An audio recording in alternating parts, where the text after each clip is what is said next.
Por fim, mas não menos importante, nós temos o mito de que a África não tem história. Os livros escolares, quando apresentam a história da África, fazem de uma maneira fragmentada e desconectada. Geralmente eles falam sobre o Egito, por exemplo. Então essa história da África, ela remonta a mais de 5 milhões de anos com o surgimento dos primeiros hominídeos, como eu falei anteriormente, o que é chamada pré-história. A chamada pré-história, ela vai até 3.500 anos, com o estabelecimento do modo de vida sedentário, graças ao surgimento da agricultura no Vale da Etiópia, a pesca no Vale do Chad, a difusão das culturas no Vale do Nilo. O período denominado História Antiga, ele se refere basicamente ao Egito, Anúbia, Etiópia e litoral mediterrâneo, e é marcado pelo surgimento da urbanização, da escrita, da consolidação do Estado egípcio, até as conquistas romanas ao norte da África, nos séculos, as primeiras entradas, né, dos romanos no norte da África, no século II a.C.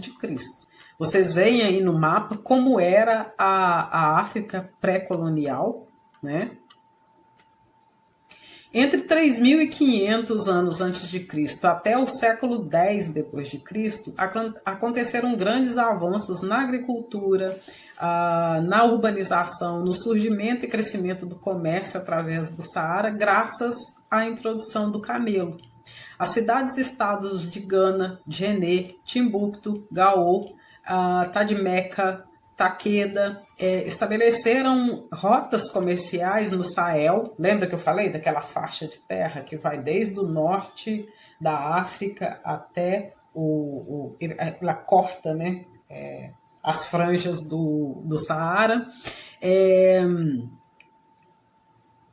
Então são criadas rotas de comércio, assim como a infiltração e expansão do islamismo. Então esse período ele tem um apogeu com a transformação dos cidades-estados comerciais em grandes impérios militarizados, a exemplo dos reinos do Mali e de Songhai. No século XIV marca a chegada e estabelecimento dos europeus no continente, marcadamente os portugueses que entraram pelo Marrocos, né, que tomaram Celta em 1460, alguma coisa, e se estabeleceram também nas ilhas atlânticas de São Tomé, Cabo Verde e São Tomé e Príncipe. A partir daí, o tráfego de escravos assume conformações e proporções tais que promove o depauperamento do continente. Então, a política de razia promovida dentro do continente levou ao seu depauperamento. Então, entre os anos de 1884 e 85, acontece a Conferência de Berlim. Nessa conferência, o continente africano ele é dividido em régua e compasso. É muito interessante quando se fala, né, sobre os conflitos étnicos na África, a questão da beligerância, né, dos povos.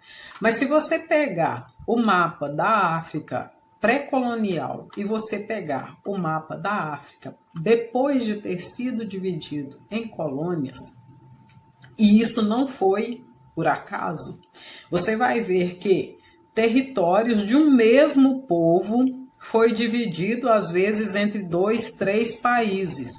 E ao mesmo tempo, territórios que pertenciam a povos, a reinos diferentes, eles foram juntos dentro de um mesmo espaço.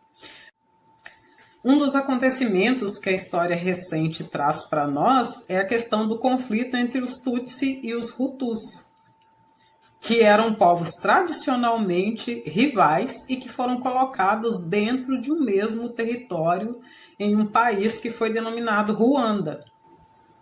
Nós temos muito que estudar, gente. Então, esses conflitos étnicos também, eles são uma coisa que nós precisamos debruçar o nosso olhar e entender melhor isso. Se vocês observarem o mapa, depois da colonização, quando o continente foi dividido em colônia, somente 2 territórios eles permaneceram independentes. A Libéria, que é uma terra, um território que foi comprado por escravos libertos dos Estados Unidos, e a Etiópia, que, como eu disse, ela resistiu à tentativa de invasão pela Itália. Eu acho que eu falei Alemanha, né? Mas é a Itália. A tentativa de invasão pela Itália entre 1934 e 1941. Então, esse período, ele se encerra, né, quando você fala do período colonial, ele se encerra na década de 60 com a luta pela independência e através da organização de sindicatos, associações, partidos políticos e grupos armados africanos. O período pós-colonial considera-se que ele começa após 1955, porque é quando se tem a maior quantidade de independência, né, da maioria dos povos africanos, mas também pelo estabelecimento de segregação racial, que perdura, né, permanece até 1994 na África do Sul, terminando com a eleição de Nelson Mandela para presidente. Então, como vocês podem ver por esse pequeno resumo, esse pequeno recorte, a história da África ela é monumental, assim como o próprio continente é. Então, uma leitura que eu recomendo, esse que eu tenho é o livro da África Negra, História da África Negra, ele é um livro em 2 volumes. Ele trata justamente desde a pré-história, né, do período de hominização até 1950. Meados de 1960, ou seja, até os primeiros movimentos de libertação da África. Então, são 2 voluminhos, mas nós temos a edição completa da Unesco, que pode ser baixado gratuitamente. Então, realmente nós precisamos nos juntar, nós precisamos fazer isso no coletivo para que a gente dê conta dessa tarefa monumental. Mas é possível.